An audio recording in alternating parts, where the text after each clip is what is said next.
Hello students. तो आज हम डिस्कस करेंगे न्यूक्लियस के बारे में।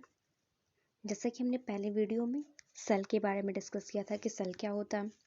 फिर नेक्स्ट वीडियो में हमने सेल मेम्ब्रेन के बारे में डिस्कस किया था और आज हम डिस्कस करेंगे न्यूक्लियस के बारे में।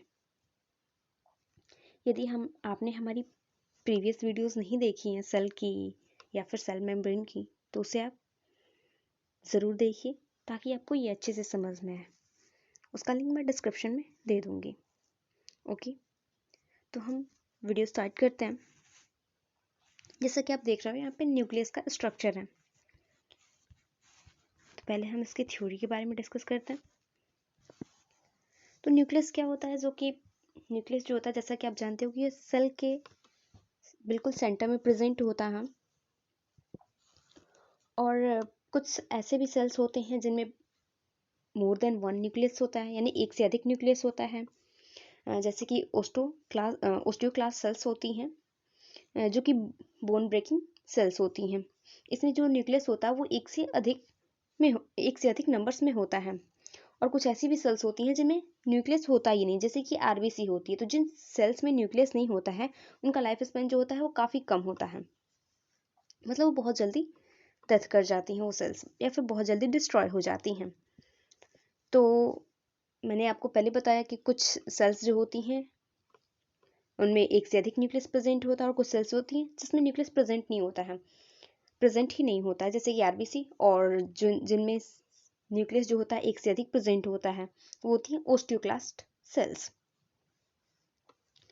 और कुछ ऐसी भी सेल्स होती हैं जिसमें कि जो न्यूक्लियस होता है वो सेंटर में प्रेजेंट नहीं होता है, बल्कि कहीं और प्रेजेंट होता है, सेंटर में ना प्रेजेंट होने की बजाय या फिर न्यूक्लियर में जो सेल्स होती हैं उसके सेल बाउंड्री या सेल मेम्ब्रेन के पास में या फिर लेटरल में, ऐसे कहीं भी प्रेजेंट हो सकता है। तो मोस्टली जो सेल्स होती हैं उनमें जो न्यूक्लियस होता है वो सेंटर में ही प्रेजेंट होता है। तो न्यूक्लियस को जो होता है इसे हम न्यूक्लियस का अनदर नाम जो होता है वो कैरियन होता है, और न्यूक्लियस की स्टडी को हम कैरियोलॉजी भी कहते हैं। तो हम इसके बारे में डिस्कस करेंगे। तो न्यूक्लियस जो होता है इसे रॉबर्ट ब्राउन ने फर्स्ट टाइम 1831 में डिस्कवर किया था, या फिर इसके बारे में बताया था। और इसका अनदर नाम जो है कैरियन है, और इस वजह से हम इसीलिए न्यूक्लियस की स्टडी को हम कैरियोलॉजी भी कहते हैं या कैरियोलॉजी ही कहते हैं। तो nucleus is a double membrane bounded body. It control all cellular metabolism and includes the genetic information of cell. Nucleus जो होती है डबल मेम्ब्रेन होती है, मतलब डबल मेम्ब्रेन बाउंडेड बॉडी होती है, जैसा कि आप इस स्ट्रक्चर में देख रहे हैं।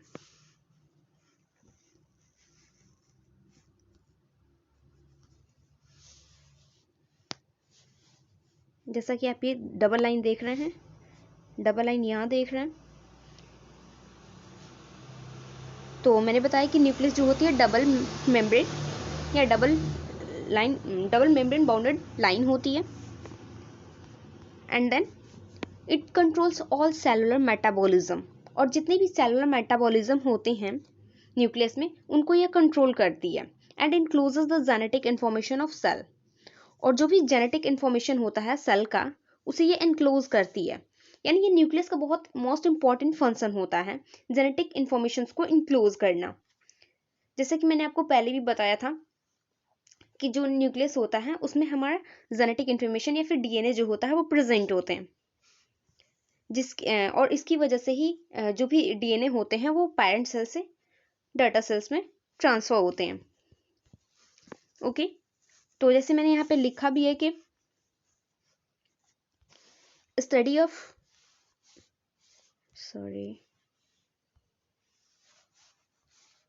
Nucleus is called karyology, and then study of cell is called cytology, and study of tissue is called histology. Okay, then हम देखते हैं कंट्रोल और डायरेक्ट, या फिर कंट्रोलर और director of cell.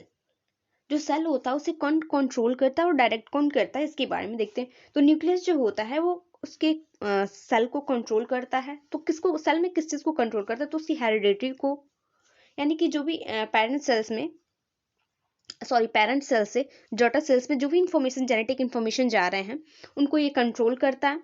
And then growth, या ग्रोथ को भी कंट्रोल करता है, एंड मेटाबॉलिज्म ऑफ सेल, और सेल के न्यूक्लियस जो होता है हेरिडिटरी ग्रोथ और सेल के मेटाबॉलिज्म को कंट्रोल करता है या फिर डायरेक्ट करता है। अब देखते हैं स्ट्रक्चर ऑफ न्यूक्लियस। न्यूक्लियस का स्ट्रक्चर क्या होता है? तो जैसा कि आप यहाँ पे देख सकते हैं, न्यूक्लियर मेम्ब्रेन, जिसे हम न्यूक्लियर एनवलप के नाम से भी जानते हैं और कैरियोथिका के नाम से भी जानते हैं, एंड न्यूक्लियोप्लाज्म होता है, क्रोमेटिन होते हैं, न्यूक्लियस होते हैं जिसे हम लिटिल न्यूक्लियस कहते हैं या फिर राइबोसोम फैक्ट्री कहते हैं। तो न्यूक्लियर मेम्ब्रेन जो होती है, जैसे कि सेल होते हैं, सेल के बाहरी मेम्ब्रेन जो होते हैं उसे हम सेल मेम्ब्रेन कहते हैं, और वैसे ही इसमें भी न्यूक्लियस में भी एक मेम्ब्रेन होती है जो उसे कवर करती है, जिसे हम न्यूक्लियर मेम्ब्रेन कहते हैं। उसके बाद न्यूक्लियोप्लाज्म होता है। न्यूक्लियोप्लाज्म जैसा कि आप सेल में साइटोप्लाज्म होते हैं, यानी कि एक लिक्विड सब्सटेंस होता है जिसे साइटोप्लाज्म कहते हैं, ठीक वैसे ही न्यूक्लियस में भी एक लिक्विड सब्सटेंस होता है जिसे हम न्यूक्लियोप्लाज्म कहते हैं। उसके बाद क्रोमेटिन्स होते हैं। तो क्रोमेटिन्स जो होते हैं, इसके बारे में मतलब इन सारे स्ट्रक्चर्स के बारे में हम आगे डिस्कस करेंगे, यहाँ पे बस शॉर्टली आपको बता रहे हैं। और न्यूक्लियोलस होता है जिसे हम लिटिल न्यूक्लियस या फिर राइबोसोम फैक्ट्री कहते हैं, जो कि राइबोसोम का प्रोडक्शन करता है, सिंथेसिस करता है। देन हम यहाँ पे देख रहे हैं कि यहाँ पे स्ट्रक्चर देखते हैं। न्यूक्लियोलस यानी कि इट मीन्स जो ये वाला स्ट्रक्चर है ये आपका न्यूक्लियोलस है, और आप यहाँ पे डबल मेम्ब्रेन देख रहे हैं, और ये है पोर्स लाइक स्ट्रक्चर, ये इसे पोर्स कहते हैं। इन पोर्स के बारे में भी हम आगे बताएंगे आपको। और इस पे जो भी ये स्मॉल मॉलिक्यूल्स लाइक स्ट्रक्चर दिख रहे हैं आपको, जो भी ये राइबोसोम्स है जो कि इसके सराउंडिंग एरियाज पे प्रेजेंट होते हैं, और डायरेक्ट मैंने आपको प्रीवियस वीडियो में बताया था कि इसे डायरेक्टली जो होता है रफ एंडोप्लाज्मिक रेटिकुलम जुड़ा होता है, जो कि प्रोटीन को ट्रांसपोर्ट करने का काम करता है न्यूक्लियस से। न्यूक्लियस से जो डायरेक्टली प्रोटीन होती है वो रफ एंडोप्लाज्मिक रेटिकुलम तक जाती है, और रफ एंडोप्लाज्मिक रेटिकुलम से वो मतलब आउटसाइड की तरफ ट्रांसपोर्ट होती है। ये मैंने प्रीवियस वीडियो में बताया हुआ है, यदि आपने उसे नहीं देखा है तो देख लीजिएगा। जैसे कि मैंने बताया, ये न्यूक्लियर पोर्स हैं, ये न्यूक्लियर पोर्स हैं, और ये इनर मेम्ब्रेन है, और ये आउटर मेम्ब्रेन है। ये वाली आउटर हो गई और ये वाली इनर हो गई, ओके। और ये जो आपको थ्रेड लाइक स्ट्रक्चर्स दिख रहे हैं, ये जो भी, इन्हें हम क्रोमेटिन कहते हैं। तो इसके बारे में हम आगे डिस्कस करते हैं। जैसा कि फर्स्ट है न्यूक्लियर मेम्ब्रेन, जिसे हम इन्वेल्प के नाम से भी जानते हैं और कैरियोथिका के नाम से भी जानते हैं। ये डबल मेम्ब्रेन होती है, इनर एंड आउटर, जैसा कि मैंने आपको पहले बताया। और ये जो मेम्ब्रेन होती हैं, डबल मेम्ब्रेन, मैंने आपको बताया कि डबल मेम्ब्रेन होती है, तो इसके बीच में जो ये स्पेस दिख रहा है ना, ये जो इनर और आउटर को डिवाइड कर रहा है एक दूसरे से, वो स्पेस जो होता है उसे हम पेरी न्यूक्लियर स्पेस कहते हैं। और ये स्पेस की जो डिस्टेंस होती है वो 10 to 50 नैनोमीटर होती है। इट मीन्स, जैसा कि मैंने आपको बताया कि जो न्यूक्लियर मेम्ब्रेन जो होती है वो डबल लेयर होती है, तो इस वाले को हम इनर कह रहे हैं और इस वाले को हम आउटर कह रहे हैं। और इसके बीच का जो ये स्पेस है इसे हम पेरी न्यूक्लियर कह रहे हैं, और इसके बीच जो स्पेस है वो 10 to 50 नैनोमीटर है, ओके, क्लियर। तो हम आगे डिस्कस करते हैं। एक बार फिर से इसे देखते हैं कि जो न्यूक्लियर मेम्ब्रेन होती है वो डबल मेम्ब्रेन होती है, उसके इनसाइड वाले मेम्ब्रेन को इनर कहते हैं और आउटसाइड वाले को आउटर कहते हैं, और इन दोनों के बीच के स्पेस को पेरी न्यूक्लियर कहते हैं। और इनके बीच का जो डिस्टेंस होता है, स्पेस के बीच का डिस्टेंस 10 to 50 नैनोमीटर होता है, okay. Separate cell genetic material from surrounding cytoplasm, और ये जो न्यूक्लियर मेम्ब्रेन होता है वो सेपरेट करता है जेनेटिक मटेरियल्स को जो भी उसके सराउंडिंग में साइटोप्लाज्म होते हैं उनसे, ओके। एंड नेक्स्ट है कि barrier to prevent macromolecules like large proteins, और जो भी मैक्रोमोलिक्यूल्स होते हैं उनको ये मतलब ये एक बैरियर का काम करता है कि जो भी मैक्रोमोलिक्यूल्स होंगे उन्हें यह न्यूक्लियस के अंदर जाने से बचाएगा या फिर रोकेगा। जैसे कि लार्ज मॉलिक्यूल्स होते हैं या फिर लार्ज प्रोटीन्स होते हैं, उन्हें हम मैक्रो मॉलिक्यूल्स कहते हैं या फिर कह रहे हैं यहाँ पे।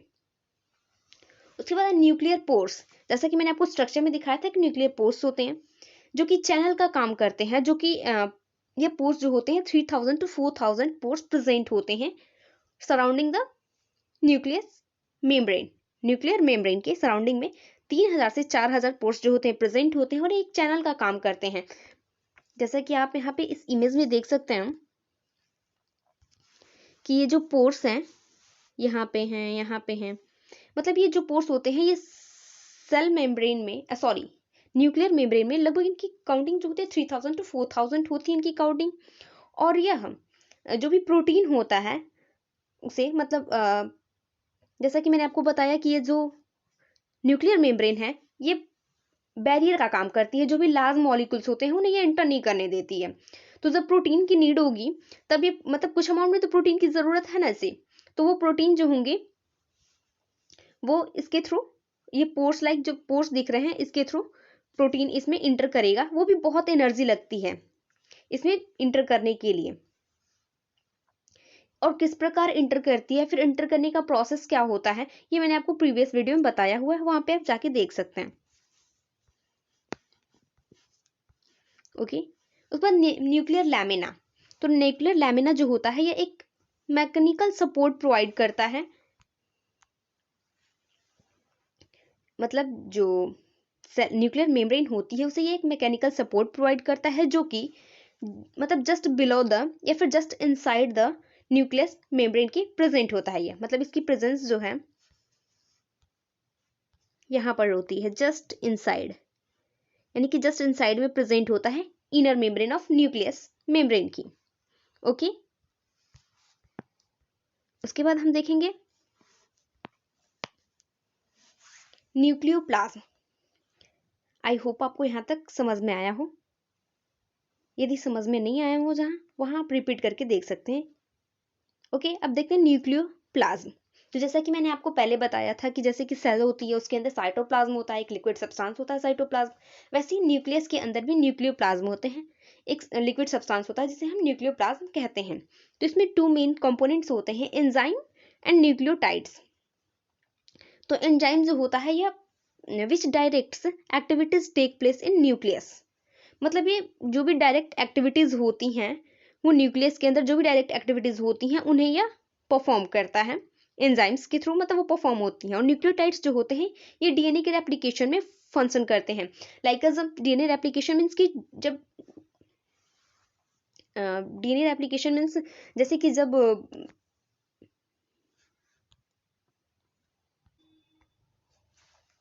डीएनए रेप्लिकेशन मीन्स होता है जैसे कि जब पेरेंट सेल्स जो होती हैं डाटा सेल्स में डिवाइड होती हैं तो डीएनए का भी डिवाइड होता है, यानी कि जो डीएनए या फिर जो जेनेटिक इन्फॉर्मेशन होता है वो पेरेंट सेल से डाटा सेल्स में इंटर करता है, ये डाटा सेल्स में आता है।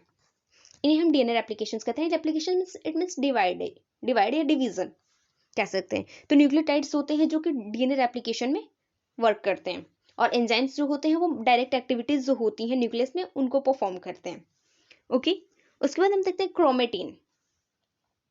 क्रोमेटिन जो होता है जैसे हम क्रोमोसोम्स के नाम से भी जानते हैं, हम इस क्रोमोसोम के नाम से क्यों जानते हैं, कैसे जानते हैं, इसके बारे में हम डिस्कस करेंगे, इसके बारे में आपको बता रहे हैं आगे। ओके। तो इसको पहले देख लेते हैं कि nucleus contain cell genetic material. जैसे कि मैंने आपको बताया कि न्यूक्लियस जो होती है वो सेल जेनेटिक मटेरियल को कंटेन करती है क्रोमोसोम के फॉर्म में। ओके। क्रोमोसोम के फॉर्म में। तो क्रोमेटिन जो होता है यह थ्रेड लाइक स्ट्रक्चर होता है या इंटीगल होता है, जो कि एक उलझा हुआ स्ट्रक्चर होता है। जैसे कि मैंने आपको पहले इमेज में दिखाया था कि जो उलझा हुआ स्ट्रक्चर दिख रहा है आपको, ये भी जो ऐसे वैसे घुमा हुआ है चारों तरफ से उलझा हुआ स्ट्रक्चर जो भी दिख रहा है आपको, ये है क्रोमेटिन। तो जैसे मैंने आपको बताया कि ये थ्रेड लाइक स्ट्रक्चर होता है या फिर इंटीगल स्ट्रक्चर होता है जो कि उलझा हुआ होता है।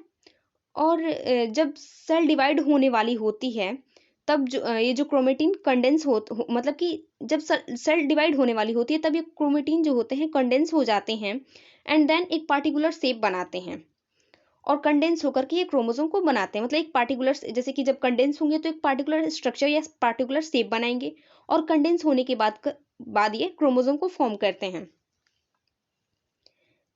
जैसे कि मैंने आपको बताया कि क्रोमेटिन जो होता है एक थ्रेड लाइक स्ट्रक्चर होता है या फिर इंटीग्रल स्ट्रक्चर होता है, जो कि काफ़ी उलझा हुआ स्ट्रक्चर होता है।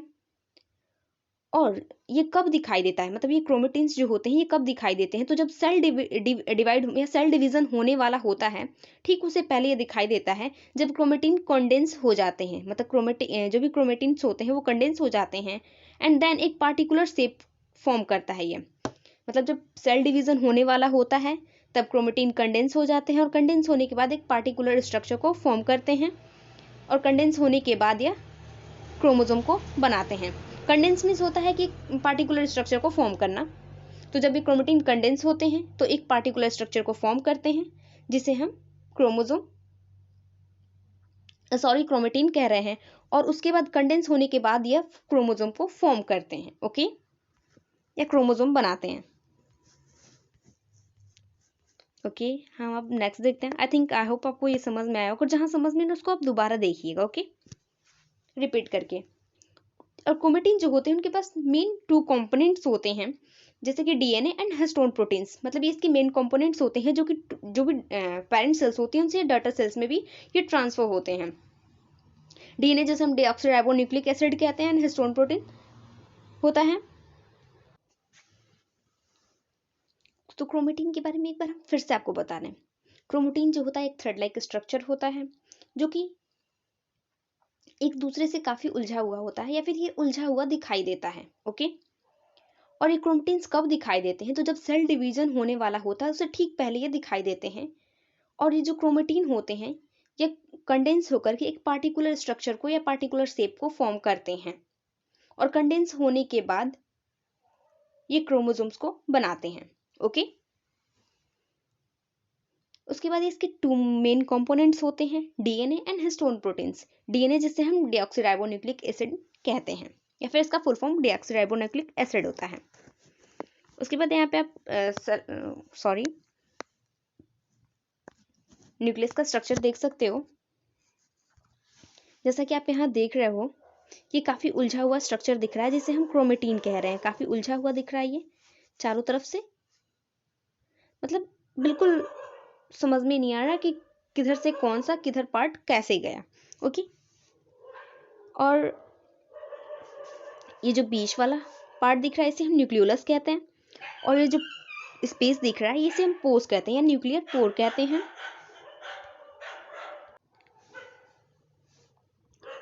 और यहाँ इस नीचे में जो है इसे रफ एंडोप्लाज्मिक रेटिकुलम जो है वो जुड़ा हुआ है। जैसा कि मैंने आपको प्रीवियस वीडियो में बताया हुआ है कि ठीक न्यूक्लियर मेम्ब्रेन जो होती है उससे रफ एंडोप्लाज्मिक रेटिकुलम जुड़ा होता है, या फिर न्यूक्लियस से डायरेक्टली ये जुड़ा होता है रफ एंडोप्लाज्मिक रेटिकुलम। और इसमें जो लिक्विड सब्सटेंस दिख रहा है ये सब आपको, ये है न्यूक्लियोप्लाज्म, ओके। उसके बाद हम आगे डिस्कस करते हैं न्यूक्लियस के बारे में, न्यूक्लियोलियस के बारे में। एक न्यूक्लियोलियस क्या होता है, अब हम डिस्कस करते हैं न्यूक्लियोलियस के बारे में। तो न्यूक्लियोलियस जो होता है ये लार्जेस्ट एंड मेम्ब्रेनलेस बॉडी होती है, जो कि न्यूक्लियोप्लाज्म में पाई जाती है, and manufacture and assemble of ribosomes. और ये जो होती है राइबोसोम्स से बनी होती हैं, मतलब उससे मैन्युफैक्चर होती है ना, असेंबल होती हैं। और ये जो होती है सिंथेसिस ऑफ आरएनए, और जो होती है मतलब जो न्यूक्लियोलियस होता है यह आरएनए को सिंथेसिस करता है। RNA it means ribosomal ribonucleic acid. मतलब देख सकते हैं न्यूक्लियोलस जो होता है यह एक लार्जेस्ट और मेम्ब्रेनलेस, यानी कि जो न्यूक्लियोलस होता है वो न्यूक्लियस का काफी लार्जेस्ट ऑर्गन होता है, या फिर ऑर्गेनल्स होते हैं, जो कि मेम्ब्रेनलेस होता है। मतलब जैसे कि मैंने आपको बताया सेल जो होती है उसके भी मेम्ब्रेन होते हैं, जिसे हम सेल मेम्ब्रेन कह रहे थे, और न्यूक्लियस भी है जो उसके भी मेम्ब्रेन है, जिसे हम न्यूक्लियर मेम्ब्रेन कह रहे थे। और जो न्यूक्लियोलस होता है इसका कोई मेम्ब्रेन नहीं होता है, मतलब इसे कोई मतलब ये किसी चीज से बाउंडेड नहीं होता है। ये मेम्ब्रेनलेस जो होता है इसकी मेम्ब्रेनलेस बॉडी होती है, जो कि न्यूक्लियोप्लाज्म में पाई जाती है। और ये राइबोसोम को मैन्युफैक्चर एंड असेंबल करता है, और आरएनए जो होता है उसका ये सिंथेसिस करता है। अब हम देखते हैं न्यूक्लियस जो होते हैं उनका फंक्शन क्या होता है, ओके। तो जैसा कि आप देख सकते हैं, controls hereditary characteristic of an organism, मतलब जो भी न्यूक्लियस होता है, जो भी हेरिडिटरी फंक्शंस होती हैं या फिर जो भी जेनेटिक मटेरियल्स होते हैं, उनको ये कंट्रोल करने का काम करता है। जैसे कि मैंने आपको पहले बताया था कि जो पेरेंट सेल्स होते हैं उनसे डॉटर सेल्स में जेनेटिक मटेरियल्स का ट्रांसफर होता है। तो ये जो भी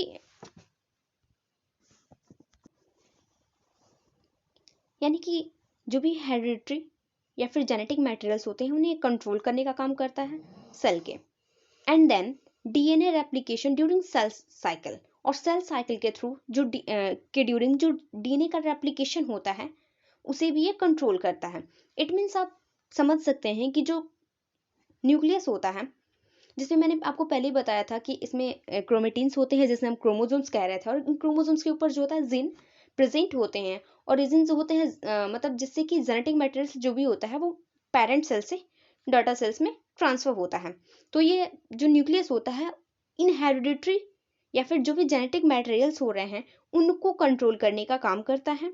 and then DNA replication during cell cycle, और सेल यानी कि जब टू डॉटर सेल्स में डिवाइड हो रहा है तब यह डीएनए रेप्लिकेशन का, यानी कि डीएनए को या फिर क्रोमोसोम्स को या फिर जेनेटिक मटेरियल को one cell to, it means parent cell to daughter cells में ट्रांसफर करने का काम करता है, मतलब ट्रांसपोर्टेशन या फिर डीएनए रेप्लिकेशन का काम करता है सेल साइकिल के दौरान। उसके बाद सेलुलर मेटाबॉलिज्म, यानी कि सेलुलर मेटाबॉलिज्म में भी ये हेल्प करता है, जो भी सेल्स होती हैं उनके मेटाबॉलिज्म में। उसके बाद gene expression, gene expression means होता है कि जीन के कुछ इंफॉर्मेशन जो होते हैं, मतलब जीन के कुछ इंफॉर्मेशन के थ्रू प्रोटीन को बनाना, इसे जीन एक्सप्रेशन कहते हैं। इट मीन्स जीन एक्सप्रेशन जो होता है ये प्रोटीन सिंथेसिस में हेल्प करता है, यानी कि जीन के कुछ इंफॉर्मेशन या फिर कुछ पार्ट से प्रोटीन का फॉर्मेशन करना, मतलब कुछ जीन का इंफॉर्मेशन जो होता है वो प्रोटीन को फॉर्म करने में हेल्प करता है, और इस प्रोसेस को ही जीन एक्सप्रेशन कहते हैं। ओके, उसके बाद है कि स्टोरेज ऑफ हेरिडिटरी मटेरियल्स, जो भी हेरिडिटरी मटेरियल्स होते हैं उनका यह स्टोरेज करता है।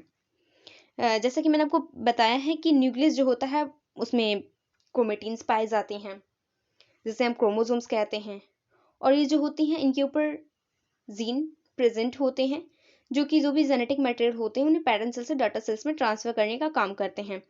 तो इससे मैंने बताया है कि ये जीन या फिर हेरिडिटरी मटेरियल्स को स्टोर करने का काम करता है। Storage of protein and RNA in nucleus production of ribosomes, यहाँ पे गलती से मैंने नंबरिंग कर दी है, ये 6 नंबर नहीं होगा। ओके, ये दोनों सेम लाइन है, इसके बाद ये वाली लाइन है। ओके, इनके बाद से। ओके, तो आप कंफ्यूज मत होइएगा। Storage of protein and RNA in nucleus production of ribosomes, मतलब ये न्यूक्लियस जो होता है वो प्रोटीन को भी स्टोर करने का काम करता है, और न्यूक्लियोलस जो होता है उसमें आरएनए को एंड राइबोसोम्स का प्रोडक्शन करता है।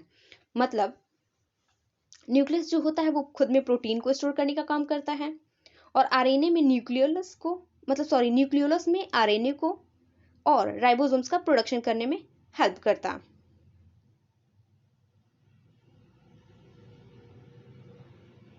It means storage of protein and RNA in nucleus production of ribosomes, मतलब कि जो प्रोटीन होती है उसको स्टोर करता है, और न्यूक्लियोलियस में आरएनए को एंड प्रोडक्शन ऑफ राइबोसोम्स, और राइबोसोम्स जो होते हैं उनका प्रोडक्शन करने में हेल्प करता है।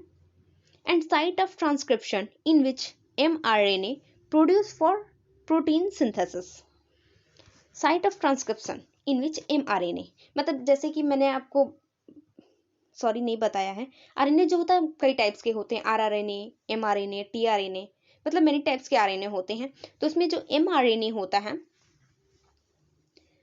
वो प्रोड्यूस करता है, mRNA का प्रोड्यूस होता है मतलब ट्रांसक्रिप्शन के थ्रू।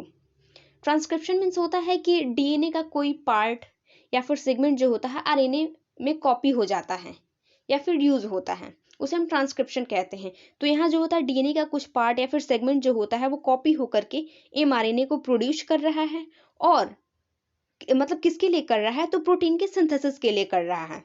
इट मीन्स डीएनए का कोई सेगमेंट आरएनए में कॉपी हो करके या फिर आरएनए में मतलब कॉपी होने के बाद वो वो एमआरएनए को या फिर मैसेंजर आरएनए को प्रोड्यूस कर रहा है प्रोटीन के सिंथेसिस के लिए। ओके, उस वक्त सेलेक्टिव ट्रांसपोर्टेशन, जैसा कि मैंने आपको बताया है कि सेलेक्टिव ट्रांसपोर्टेशन मीन्स जो सेल मेम्ब्रेन होती है या वो कुछ सेलेक्टिव सब्सटेंस को ही इंटर करने देती है, तो वैसे ही न्यूक्लियर मेम्ब्रेन भी जो होती है वो भी कुछ सेलेक्टिव मेम्ब्रेन को सेलेक्टिव सब्सटेंस को ही इंटर होने देती है खुद में, ठीक सेल मेम्ब्रेन की तरह ही। तो न्यूक्लियस का काम है सेलेक्टिव ट्रांसपोर्टेशन का भी।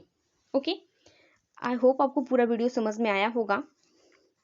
यदि समझ में नहीं होगा तो उसको रिपीट करके आप एक बार रिपीट करके देख लीजिएगा, जैसे कि मैंने आपको पहले डिस्कस किया। एक बार इसको हम समराइज कर लेते हैं। ओके,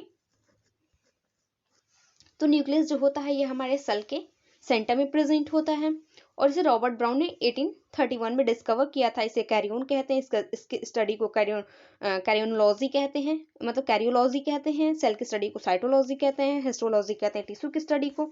ये सारी चीज़ें मैंने डिस्कस की हैं आपसे। और मतलब डायरेक्ट सेल का डायरेक्टर या फिर कंट्रोलर जो होता है, मतलब यह कंट्रोलर न्यूक्लियस जो होता है मतलब डायरेक्ट और कंट्रोल करने का काम करता है हेरिडिटी मटेरियल्स को, ग्रोथ को, मेटाबॉलिज्म को। एंड इसके कुछ इंपॉर्टेंट स्ट्रक्चर होते हैं जिसे न्यूक्लियर मेम्ब्रेन, जिसे हम न्यूक्लियर इनवॉल्व के नाम से भी जानते हैं, कैरियोथिका के नाम से भी जानते हैं, न्यूक्लियोप्लाज्म होता है, क्रोमेटिन होता है, न्यूक्लियस होते हैं, न्यूक्लियोलस होते हैं जिसे हम लिटिल न्यूक्लियस के नाम से भी जानते हैं, फिर राइबोसोम फैक्ट्री के नाम से जानते हैं। राइबोसोम फैक्ट्री इसलिए जानते हैं कि ये क्योंकि राइबोसोम का प्रोडक्शन करता है, जैसा कि मैंने आपको प्रीवियस वीडियो में बताया हुआ है। तो न्यूक्लियर मेम्ब्रेन के बारे में हमने पहले डिस्कस किया कि डबल मेम्ब्रेन होती है, इनर वाले को इनर, आउटर वाले को आउटर कहते हैं। इसके स्पेस के जो इसके बीच स्पेस होता है उसे हम पेरी न्यूक्लियर कहते हैं, और वो स्पेस का डिस्टेंस जो होता है 10 to 50 नैनो माइक्रोमीटर होता है। एंड देन इसमें 3000 to 4000 पोर्स होते हैं जो कि चैनल्स का काम करते हैं, मतलब प्रोटीन को इनसाइड टू आउटसाइड और आउटसाइड टू इनसाइड ले जाने का काम करते हैं। और न्यूक्लियोप्लाज्म वो होता है जिसमें एंजाइम्स और न्यूक्लियोटाइड्स पाए जाते हैं। एंजाइम्स जो होता है वो जो भी डायरेक्ट एक्टिविटीज होती हैं उनको करने में हेल्प करता है, और न्यूक्लियोटाइड्स जो होते हैं वो डीएनए रेप्लिकेशन के लिए इंपॉर्टेंट, मतलब डीएनए रेप्लिकेशन में इंपॉर्टेंट रोल प्ले करते हैं। क्रोमेटिन जो होता है यह काफ़ी इंपॉर्टेंट स्ट्रक्चर होता है जो कि मतलब ये जेनेटिक मटेरियल्स को कंटेन करता है क्रोमोसोम के फॉर्म में। ये एक थ्रेड लाइक स्ट्रक्चर होता है या इंटीग्रल स्ट्रक्चर होता है, और ये तब दिखाई देता है जब सेल डिवीजन होने वाला होता है, मतलब सेल डिवीजन होने से पहले दिखाई देता है। और मतलब ये क्रोमेटिन कंडेंस हो करके एक पार्टिकुलर शेप को फॉर्म करता है एंड देन क्रोमोसोम बनते हैं कंडेंस होने के बाद। और इसके 2 स्ट्रक्चर्स होते हैं, मतलब मेन कंपोनेंट्स होते हैं डीएनए एंड हिस्टोन प्रोटीन। उसके बाद न्यूक्लियोलस के बारे में डिस्कस करते हैं कि मेम्ब्रेनलेस होता है, लार्जेस्ट होता है, और मतलब कि और न्यूक्लियोप्लाज्म में पाया जाता है, और ये राइबोसोम्स के थ्रू मैन्युफैक्चर असेंबल होता है, और ये आरआरएनए को सिंथेसिस करता है। इसके फंक्शंस उसके बाद हमने देखा कि ये कंट्रोल करता है हेरिडिटरी कैरेक्टरिस्टिक्स को ऑफ एन ऑर्गेनिज्म, और एप्लीकेशन करता है डीएनए का, सेलुलर मेटाबॉलिज्म में हेल्प करता है, जीन एक्सप्रेशन का काम करता है, हेरिडिटरी मटेरियल्स को स्टोर करता है, प्रोटीन आरएनए और मतलब न्यूक्लियोलस एंड प्रोडक्शन करता है राइबोसोम्स का। और उसके बाद मतलब ट्रांसक्रिप्शन में भी हेल्प करता है, मतलब ट्रांसक्रिप्शन के थ्रू एमआरएनए को प्रोड्यूस करता है प्रोटीन के सिंथेसिस के लिए, और कुछ सेलेक्टिव सब्सटेंसेस का या ट्रांसपोर्टेशन भी करता है, यानी सेलेक्टिव ट्रांसपोर्टेशन करता है। आई होप आपको ये पूरी वीडियो समझ में आई होगी, या आज का टॉपिक आपको समझ में आएगा। यदि समझ में नहीं आया तो आप उसे रिपीट करके देखें, दोबारा देखिए, तीसरी बार देखिए, चौथी बार देखिए, मतलब जब तक समझ में आए तब तक देखें। आई होप आपको 1 से 2 बार में ही ये वीडियो समझ में आ जाएगा, इतना टफ भी नहीं है। ओके, बस आपका कंसंट्रेशन होना चाहिए वीडियो पे। और जो भी आपको डाउट्स हो आप कमेंट बॉक्स में पूछ सकते हैं। और यदि आपने मेरे चैनल को सब्सक्राइब नहीं किया है तो सब्सक्राइब कीजिएगा, और वीडियो अच्छी लगी हो तो उसे लाइक कीजिएगा, और बहुत ज़्यादा अच्छी लगी हो तो मेरे इस वीडियो को शेयर कीजिएगा। And thank you.